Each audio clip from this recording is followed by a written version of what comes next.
Assalamualaikum warahmatullahi wabarakatuh. Waalaikumsalam warahmatullahi wabarakatuh. Alhamdulillah tadi dzikir nafas sudah selesai. Untuk Gus Jaki, Gus silakan Gus diurai tadi ada sensasi-sensasi apa saja dalam dzikir nafas. Silakan. Assalamualaikum warahmatullahi wabarakatuh. Waalaikumsalam warahmatullahi wabarakatuh. Tadi guru ketika masuk dzikir nafas, Iya. masuk ke alam bawah sadar itu lumayan, sekarang rada lama, sekitar 15 menit baru fokus. Setelah Iya. itu saya di situ di sebuah seperti sebuah candi guru.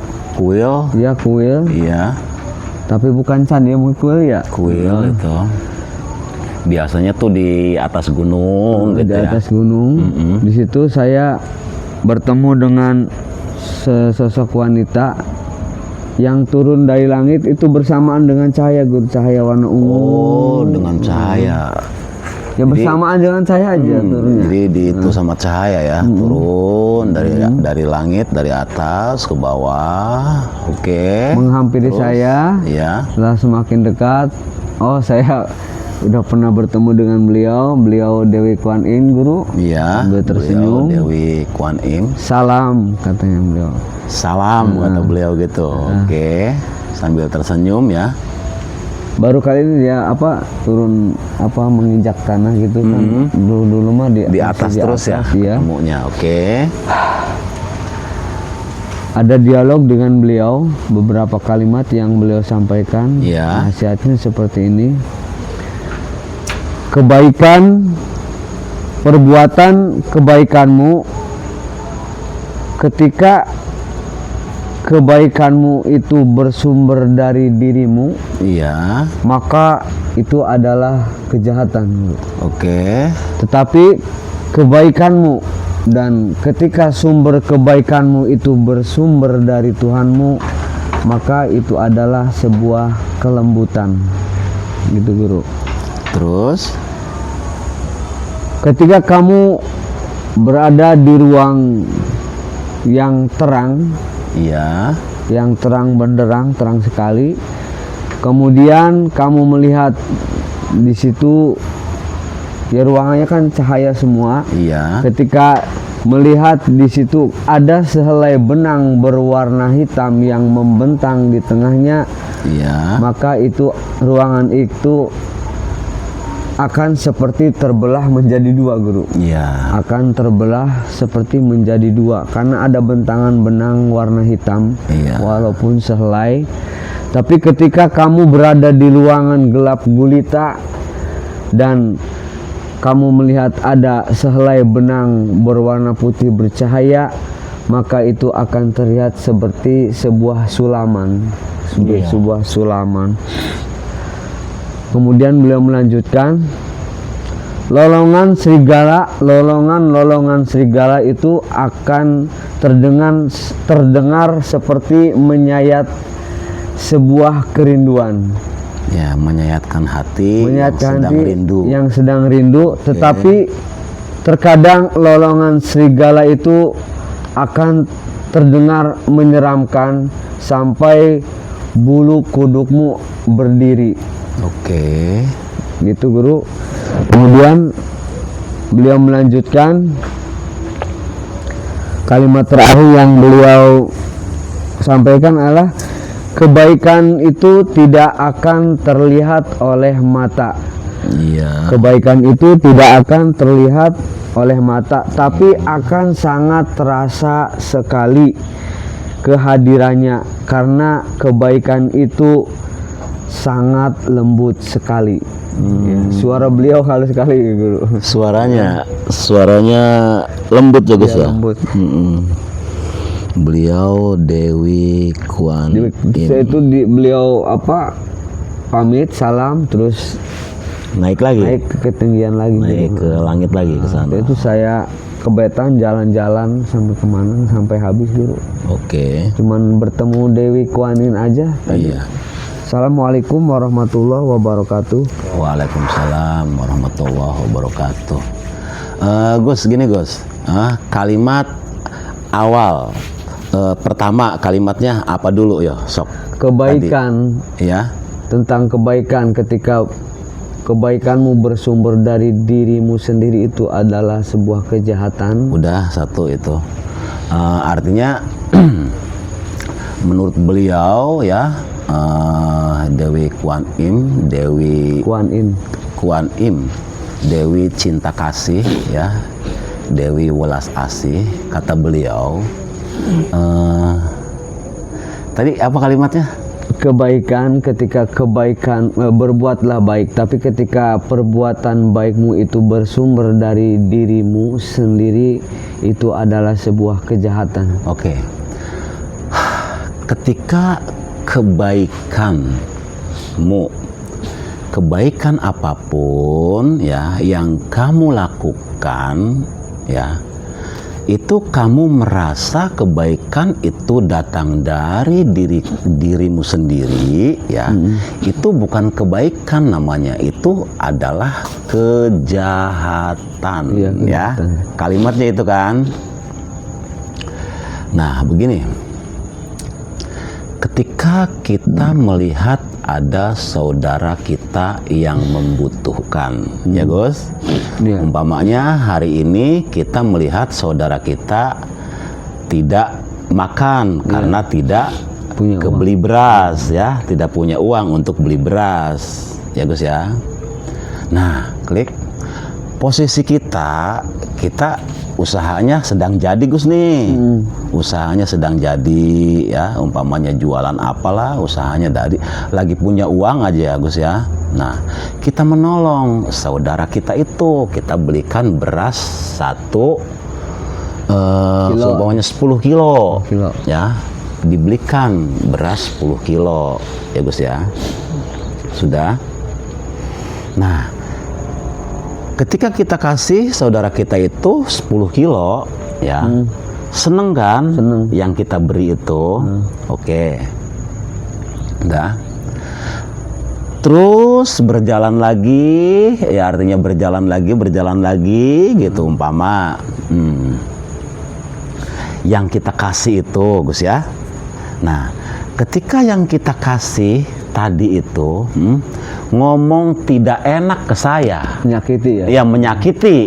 Tadinya kan kita kasih. Iya. Terus yang tadi kita kasih itu menyakiti kita enggak? Iya. Suatu saat. Ya, suatu saat umpamanya menyakiti. Nah, ketika kita merasa memberi tadi datang dari diri sendiri, ya Gus ya, maka ketika kita disakiti, kita akan marah gitu. Karena apa? Merasa telah memberikan kebaikan. Oke. Malah disakiti ya. Apa? Iya, dianya kok malah nyakiti saya gitu. Mana umumnya gitulah pokoknya. Ya artinya ungkapan itu karena merasa datang dari dirinya sendiri, maka ketika dihujat dia sakit. Oke. Nah, akan tetapi tadi kalimat yang kedua Gus, ketika kebaikanmu bersumber dari Tuhanmu, itu adalah sebuah kelembutan. Oke. Ketika kebaikanmu merasa bersumber dari Tuhanmu, itu adalah satu kelembutan. Oke. Nah, ketika tadi menolong saudara tadi lagi ya, umpamanya kita menolong tadi dengan beras 10 kilo itu, ya. Nah, ketika sudah kita tolong, dia bahagia, bisa masak lagi, bisa makan lagi. Klik. Satu waktu saudara kita itu menyakiti kita, ya, nggak tahu ada hal apa gitu, ya. Nah, ketika saudara saya menyakiti saya, itu saya tidak ada urusan umpamanya dengan saya menolong tadi dengan yang 10 kilo. Pernah berbuat baik itu. Iya. Yang merasa datang dari Allah itu ketika disakiti dia nggak bakalan marah. Karena apa? Waktu saya menolong dia itu bukan saya yang menolong dia, tapi Tuhan menggerakkan saya. Tidak akan mengungkit ya. Tidak akan mengungkit. Gitu. Jadi ya terserah dia. Umpamanya dia mau menyakiti saya apa, ya nggak apa-apa itu mah.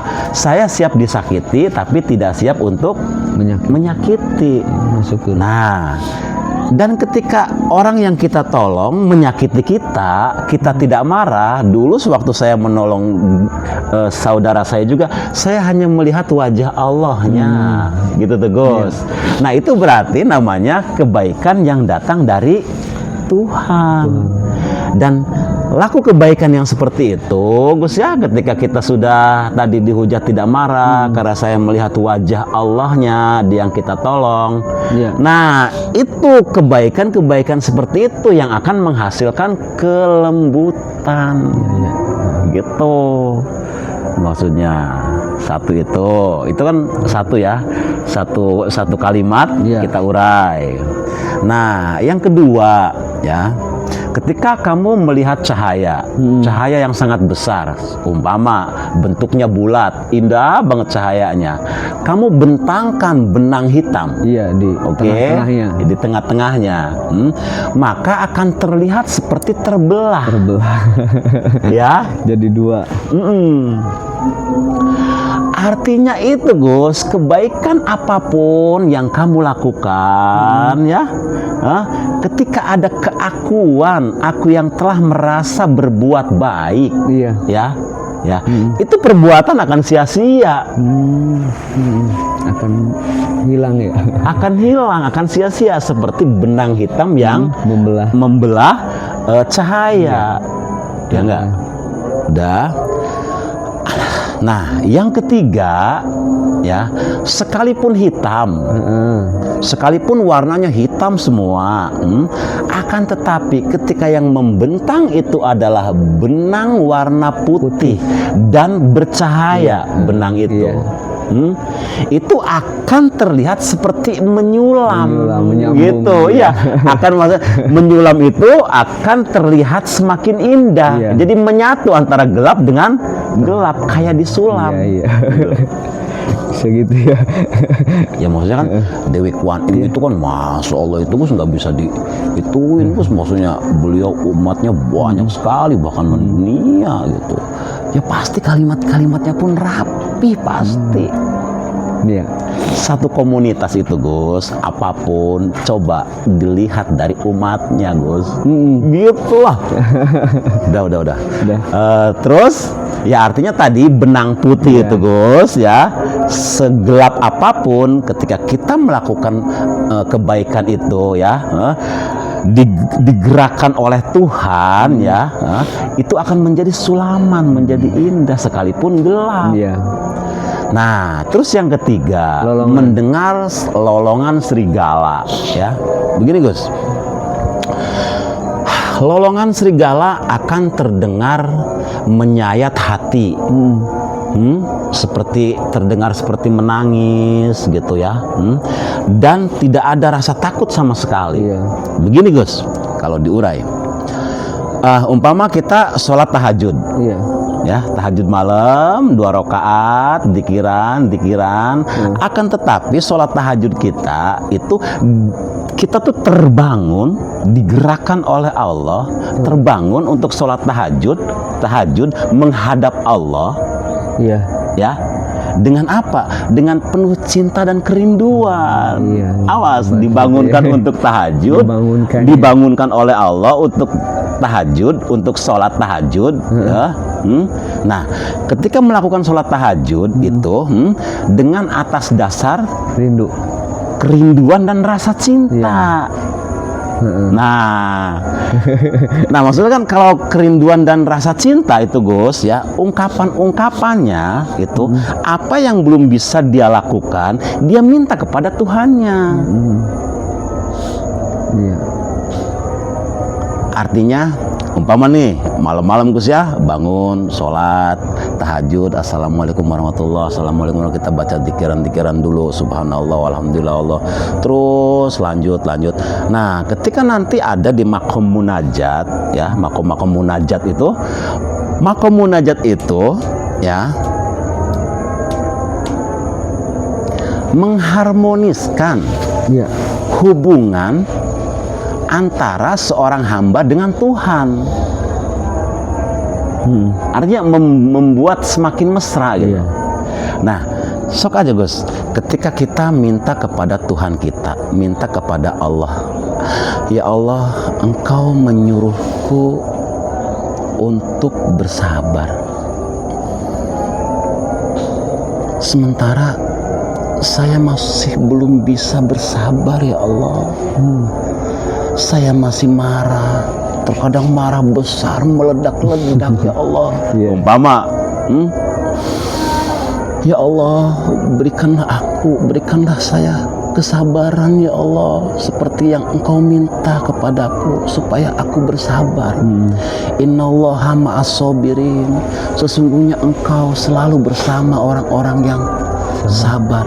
Berilah aku kesabaran ya Allah. Sambil bergetar tuh Gus, ya Allah, berilah saya kesabaran ya Allah. Gitu Mama Gus ya. Lagi larut masuk ya ke wilayah kolbu, dialog, hubungan mesra antara seorang hamba dengan Tuhan. Umpama, awas ya, umpama nih ngedengerin suara lolongan serigala tadi Gus ya, itu akan kayak menarik masuk Gus. Iya, jadi bukan ketakutan ya, malah membuat energi. Semakin rindu kepada Allah, semakin cinta kepada Allah, lebih masuk. Seakan-akan lolongan serigala itu Gus menjadi energi yang positif ya, menghantar dia ke dalam relung-relung kolbunya. Gitu. Iya kan? Ini awas nih kalimatnya orang yang sangat luar biasa ini. Dah ya. Akan tetapi suara serigala juga bisa sangat menakutkan sekali. Ketika apa? Didengar oleh hati-hati yang apa coba? Yang keras.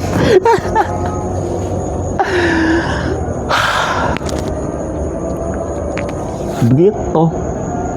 Jadi intinya ya kondisi hati kita yang menentukan. Ya iyalah.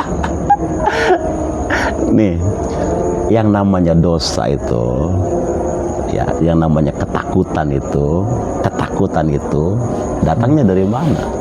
Dari dosa-dosa yang kita lakukan. Ketakutan, ayo dari mana datangnya? Iya, coba. Ketakutan dari mana datangnya? Dari dosa-dosa yang kita lakukan. Sampai nggak bisa tidur. Asli manusia terhormat, mulia. Nah, karena kita sering melakukan haram, perilaku tidak terhormat, haram terhormat saja ya, melakukan yang tidak terhormat saja haram. Nah, ketika kita melakukan perilaku yang haram, otomatis mengurangi kehormatan nggak? Iya, berkurang. Melakukan kejahatan. Oh iya, melakukan perilaku yang tidak terhormat, mengurangi kehormatan. Nah, punten, untuk mereka ya siapapun termasuk saya sendiri gitu. Nah, untuk mereka ya yang melakukan perilaku yang tidak terhormat, yang mengurangi rasa kehormatannya itu, setelah kehormatannya hilang, yang ada tinggal apa? Sisanya ketika kehormatan itu sudah hilang, yang ada apa coba? Penyesalan. Ya kehinaan. Iya. Nah, dari ketika sudah masuk ke wilayah kehinaan, ini berarti berapa tumpuk dosa yang masuk? Ya hanya tadi kesalahan-kesalahannya konsumsi. Nah, kondisi hati yang seperti itu, tuh Gus, baru ketika dia mendengar suara serigala akan ketakutan. Karena apa? Vibrasi serigala dengan kondisi hatinya matching gitu. Iya kan? Ya ini kondisi hati ya. Kondisi hati gitu, tergantung sitkon. Suara serigala itu seperti apa ya, tergantung kondisi hati kamu waktu itu sedang apa.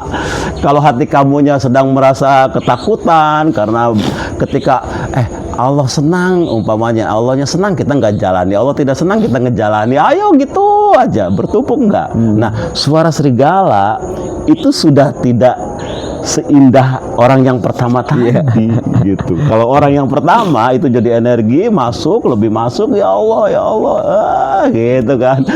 Berilah saya kesabaran ya Allah, gitu kan. Oke.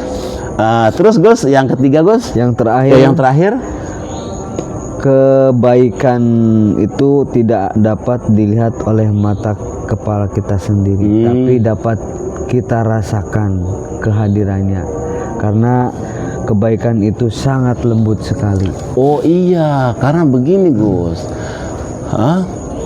kelembutan itu ya, kondisi hati. Nah, karena kondisi hati ini kan tidak bisa dilihat. Terkadang dari fisiknya, umpama kelihatan dermawan, ngomongnya enak, tapi sedang membungkus kejahatan, bisa saja lakunya. Ngomong ya ngena, nipu di umpama teh, iya kan? Iya kan, di jasad kan tidak bisa terlihat, di jasad mah. Karena ada yang pure benar-benar kebaikan, ada yang ya ada kebaikan, memberikan kebaikan yang tanpa pamrih, ada yang kebaikan hanya dia memberikan kebaikan kecil berharap kebaikan besar, nanti ditipu nih bagaimana caranya? Ya itu kan realita. Di luar nggak bisa. Makanya kebaikan itu adalah kelembutan hatinya. Nanti orang yang baik itu Gus terlihat ya dari kalimat yang dia ucapkan, ya itu sesuai dengan perilaku gitu. Karena apa?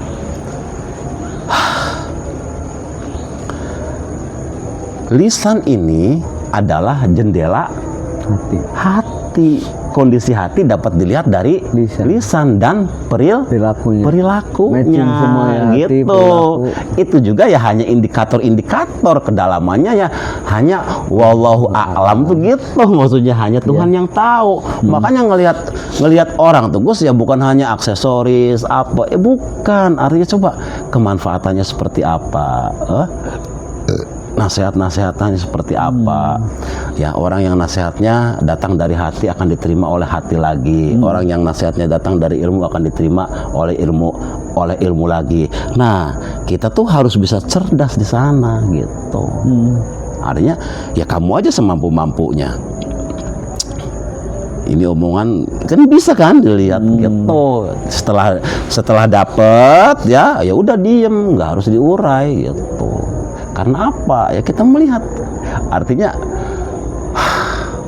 luar biasa Tuhan menciptakan manusia itu gitu. Dah untuk pertemuan kali ini cukup sekian saja. Tadi nasihat dari Dewi Kuan Im yang sangat luar biasa ya. Semoga ada manfaatnya. Wabillahi taufik wal hidayah. Wassalamualaikum warahmatullahi wabarakatuh. Waalaikumsalam warahmatullahi wabarakatuh.